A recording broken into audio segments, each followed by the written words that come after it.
আজ ফের সুপ্রিম কোর্টে এসএসসি মামলা অতিরিক্ত শূন্যপদ মামলার শুনানি। প্রধান বিচারপতির বেঞ্চেই হবে এই শুনানি। আরো একবার আপনাদের জানাই, আজ ফের সুপ্রিম কোর্টে এসএসসি মামলা অতিরিক্ত শূন্যপদ মামলার শুনানি। প্রধান বিচারপতির বেঞ্চেই হবে এই শুনানি। 2022 থেকে অতিরিক্ত শূন্যপদ তৈরির সিদ্ধান্ত এবং অতিরিক্ত শূন্যপদ তৈরির সিদ্ধান্ত রাজ্য মন্ত্রিসভার সিদ্ধান্তের বিরুদ্ধেই সিবিআই তদন্তের নির্দেশ হাইকোর্টের। আরো বিস্তারিত বলবে আমাদের সঙ্গে রয়েছেন আমাদের প্রতিনিধি অর্ণব। আজ ফের সুপ্রিম কোর্টে এসএসসি মামলা।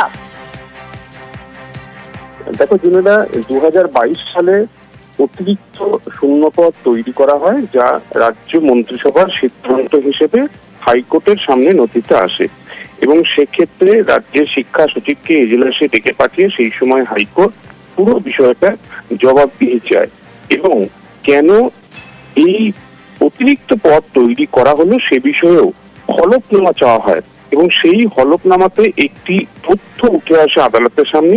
সেই তথ্য থেকেই যাবতীয় বিতর্কের সূত্রপাত এবং সেই হলফনামায় দাবি করা হয় অতিরিক্ত এই পদ কিছু যারা টেন্টেড, অর্থাৎ এখন যাদের অযোগ্য বলা হচ্ছে, সেই চাকরিগুলিকে রাখার জন্য।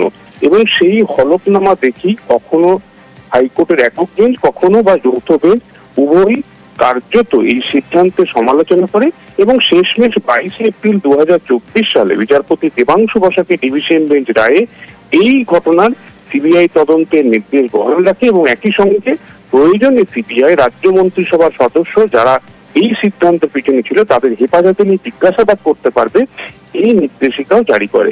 এরপরই সুপ্রিম কোর্টে যায় রাজ্য। এই বিচারপতি চন্দ্রচূড় যখন প্রধান বিচারপতি ছিলেন দেশের, সেই সময় সেই বেঞ্চ এই সিদ্ধান্তের উপর অন্তর্বর্তী স্থগিতাদেশ চাপায়, যা এখনো পর্যন্ত বলবৎ রয়েছে।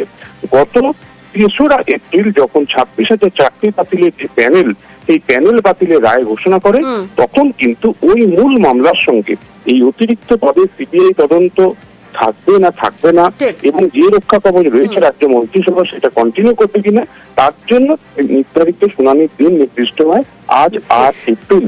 আজ বিচার্য মামলার তালিকায় 44 নম্বরে রয়েছে সুপ্রিম কোর্টের প্রধান বিচারপতি সঞ্জীব খান্নার বেঞ্চে বিষয়টি। সেক্ষেত্রে রাজ্যের কি অবস্থান হয় এবং বিষয় একেবারে অনেক ধন্যবাদ।